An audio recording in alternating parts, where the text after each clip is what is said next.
For the first time in half a century, the United States may actually be losing more immigrants than it's gaining. And it's not just about politics or border control. From rising visa delays to soaring living costs, immigrants are now saying no thanks to the American dream. In this video, we'll dive into the numbers, explore why this dramatic shift is happening, and what it could mean for the future of America's economy, workforce, and global reputation. Buckle up. The immigration story you thought you knew is changing fast. Let's bring in the founder of Public News on Substack. We love talking to Michael Schellenberger. Michael, it's always a pleasure. It's great to see you again. Michael, here's the thing. Minority neighborhoods are getting ruined. How does looting, arson, assaults, burning Waymos and cop cars and American flags, how does that help illegal aliens? Oh, right. Of course. I mean, it doesn't. It's great to be with you. I mean, look, there's so many things about it that just seem crazy and irrational. I mean, why, if you're protesting deportations, would you be flying the Mexican flag? Why, if you care about vulnerable communities, are you breaking into their stores and starting things on fire? It's a form of nihilism. I mean, this is a group of people who, on the one hand, feel very entitled to being here. It's a kind of narcissism, a sense of entitlement. That's why they say, somehow Mexico should control California because it had control for 20 years after Spain turned it over and then we got it from Mexico. It's silly stuff, but I think it shows a real derangement and a real irrationality that's behind it. And it makes sense because it's an anti-civilization movement. It just has been saying that Western civilization in general and the United States in particular are responsible for genocide and slavery and basically everything horrible that's ever happened. So the agenda has been to tear down civilization. That's why it's the same people that protested on the George Floyd issue are now protesting on this issue. Yeah, and it's pro-social. The Great Reversal. Immigration numbers are sliding backward. For the first time in half a century, the United States could end up losing more immigrants than it gains. That's right, more people leaving the US than coming in. This isn't just a stat on a chart. It's a seismic shift that hits everything from the economy to cultural growth. Think about it. For decades, the US has been the global magnet for talent, labor, and ambition. But now, many are packing their bags, disillusioned by rising costs, tightening visa policies, and a sense that the American dream is slipping further out of reach. From skilled tech workers returning to India to Central American families heading back home despite hardship, people are deciding that maybe, just maybe, the US isn't worth the fight. Some blame the bureaucratic tangle of immigration backlogs. Others point fingers at hostile political rhetoric and fears of social unrest. But here's the fix. Overhaul the system, streamline green card pathways, expand work-based visas, and provide more stability for DACA recipients and asylum seekers. Make immigration not just possible, but sustainable. The US needs fresh energy. We've seen what immigrants build: companies, neighborhoods, entire industries. Reversing this trend doesn't require magic. It just demands political courage and a reminder of who we've always been, a nation of immigrants that thrives when we open, not close, our doors.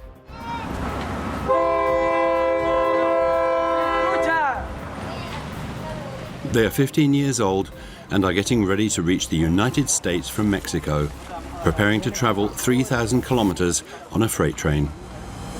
Look, there's a train that stopped over there. Let's go. Joao and Rafael have fled Honduras where their lives were in danger. They are traveling alone with no money. They know that this journey could cost them their lives, but they're ready to do anything to reach the United States. Do you think it will be a train like that we'll get on? Look, we could put ourselves here. We'll be safe. But up there, isn't it hot? Getting on and off a moving train has caused the deaths of hundreds of migrants, including increasing numbers of minors. Despite the risks, over the last 3 years, tens of thousands of teenagers have attempted this journey. The young migrants who are trying to take the train for the first time are given some advice. You must never try to catch the train head-on. If the train is going that way, for example, you catch it with your right hand and run by its side like that. And then you put your first foot on. Most importantly, never let go, because if you fall, the train sucks you under and you're dead. But once on the train, the worst is yet to come. armed gangs extort money from the migrants. If you see guys getting on the train with machetes or guns, you lie on the floor and you don't move, and you stay still. Give them everything you have. Economic fallout, when talent and labor walk out the door. Losing immigrants isn't just a demographic twist, it's an economic gut punch. Immigrants make up a massive share of our essential workforce, from agriculture to construction, from healthcare to high tech. They aren't taking jobs, they're filling labor gaps that native-born workers often avoid. So, what happens when immigration slows or reverses? Prices spike, labor shortages rise, industries stall, and yes, inflation gets worse. Companies, especially in tech, are already struggling to fill high-skill roles as international graduates take their degrees elsewhere. Canada, Germany, Australia, where immigration policies are friendlier and faster. Meanwhile, farms are going fallow because seasonal workers can't get through the red tape. And it doesn't stop there. Immigrants are also entrepreneurs. They launch businesses at nearly twice the rate of native-born Americans. Less immigration means fewer startups, fewer jobs, and fewer local economies getting revitalized. But this isn't doom and gloom with no way out. One way forward is to create fast tracks for high-demand sectors, like healthcare and clean energy, and offer green cards for foreign students who earn STEM degrees here. America must start treating immigration policy like an investment strategy, not just a political hot potato. If we want to stay competitive globally, we need to stop losing talent to countries playing the long game. Letting immigration slip isn't just short-sighted, it's self-inflicted economic sabotage. But with the right policy pivots, we can turn that tide and turn loss into gain again. The first successful colony in America was established in 1607 in Jamestown, Virginia by English settlers. But these first Europeans arrived in a land that was already home to other people, to indigenous Native Americans who thousands of years before had crossed over a land bridge from Siberia into what's now the state of Alaska. They were the first explorers of this beautiful land, and they would spread throughout the entire continent and throughout Central and Southern America too. Native Americans thrived by harnessing the power of nature, and over time, they formed into many distinct groups, each with their own languages and cultures. Then, in 1492, Christopher Columbus sailed the ocean blue and arrived in the Bahamas, and immediately encountered a group of these indigenous people called the Arawak. The Arawak were curious and friendly, but Columbus was filled with greed and took some of them prisoner, demanding they show him where the gold they were wearing came from. Now, the Native Americans were so easygoing and poorly armed compared to these Europeans who had modern weaponry like metal-forged swords and armor and even guns, that Columbus said, quote, "I could conquer the whole of them with 50 men and govern them as I pleased." And that's exactly what he and other Spanish conquistadors who came after him did. They vanquished indigenous group after indigenous group with cunning and sheer brutality, and got a lot of help from diseases like smallpox that moved ahead of them and just wiped the natives out. When smallpox was taken to the New World, nobody in the New World had ever seen a disease like this before, so the number of people who were susceptible was much greater. There was no natural... Social and cultural shifts, the melting pot in retreat. The American identity has always been shaped by diversity, by the languages, foods, and festivals that immigrants bring with them. But if current trends continue, the vibrant mosaic that defines U.S. culture risks becoming a faded mural. Fewer immigrants means slower population growth, which hits everything from public school enrollments to city revitalization efforts. Rural towns that once saw a glimmer of hope from new immigrant communities are now facing school closures and shuttered businesses. In cities, neighborhoods that were reborn through immigrant entrepreneurship, little markets, restaurants, laundromats, are starting to stagnate.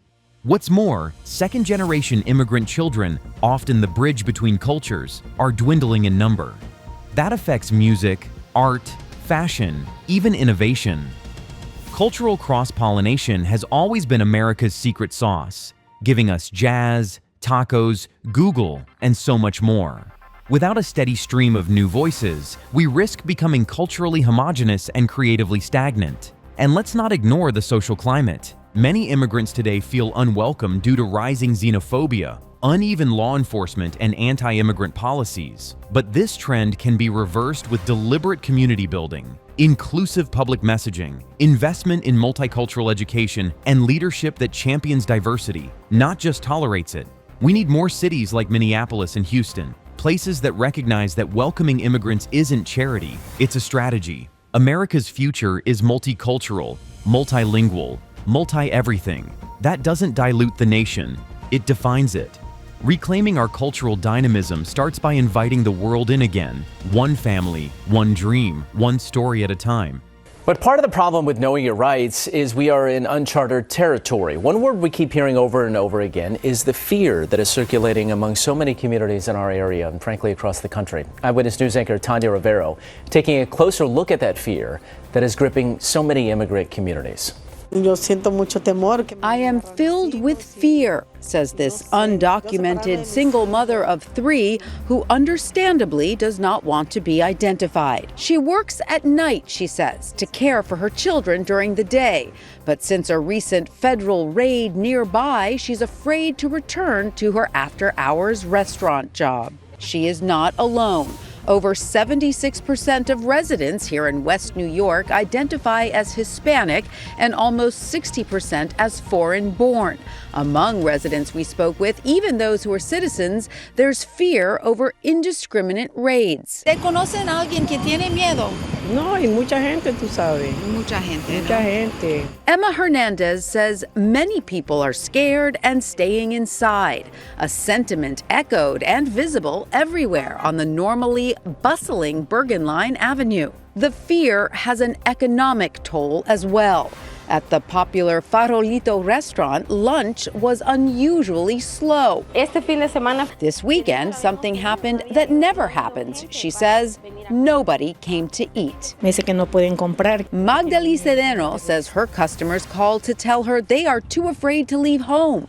And if her dwindling sales don't improve next month, I'll have to close.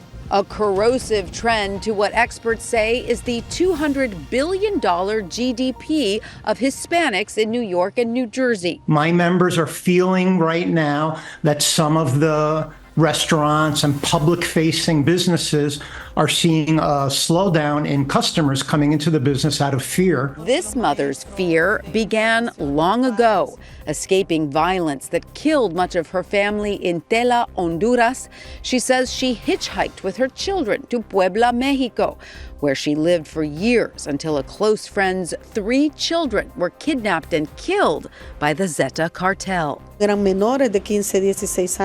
were young, she says, 15, 16 years old, and they returned the bodies on Mother's Day. Fleeing that fresh horror, she crossed into the U.S. with a large group of migrants settling in New Jersey 2 years ago. She paid a lawyer $4,500 to get her working papers. He did nothing, she says. So much of a life lived in peril, and now too afraid to leave her apartment for work, for groceries, send her children to school, or even let them play outside. The federal raid that surprised the residents of the building behind me last weekend is still very much on the minds of residents here. Yet city officials tell us that was a targeted raid. They were looking for a specific suspect they didn't find, and no one was arrested. Yet the fear persists. In West New York, New Jersey, Tanya Rivero, Channel 7 Eyewitness News. National security, global image, and the path forward. Believe it or not, immigration affects national security too, and not in the way most people think. A steady, legal immigration flow builds stronger ties with other countries, supports intelligence sharing, and helps identify potential risks early. But a steep drop-off? It can push people into undocumented pathways, strain border enforcement, and fray our alliances. On the global stage, when America tightens its doors, it sends a signal. We're closed for business. That makes us less competitive diplomatically and economically. Countries like China are stepping into the soft power void, offering scholarships, partnerships, and investments in ways that America used to. So while we build walls, others are building bridges. But this doesn't mean we just swing the gates wide open and hope for the best. We need smart immigration, border security that works, digital tracking systems that are efficient and humane, and asylum protocols that are fair but fast. We also need global messaging that reaffirms the U.S. as a land of opportunity, not obstruction. Language matters, policy matters more, and leadership matters most. It's also crucial to address internal concerns. Many Americans feel that immigration competes with domestic issues, jobs, housing, healthcare, but that's a false choice. With the right planning, immigration can support, not strain, these systems. For example, immigrants pay billions into Medicare and Social Security, often without ever drawing from them. We must remind people that immigration isn't about replacement, it's about renewal. Reversing this 50-year trend won't be easy, but if we want to stay dynamic, prosperous, and globally respected, we can't afford to let the world pass us by. We've been the land of opportunity before. It's time we earn that title again. So, what happens if the US becomes a country more people leave than enter? From Silicon Valley innovation to agricultural labor, immigrants have long fueled America's growth engine. But if the trend continues, the consequences could be massive. Whether you're an immigrant, policymaker, or just curious about the future, this moment marks a turning point. Don't forget to drop your thoughts in the comments, hit that like button, and subscribe for more bold breakdowns of global shifts shaping our world. Thanks for watching, and stay informed because the world is moving fast.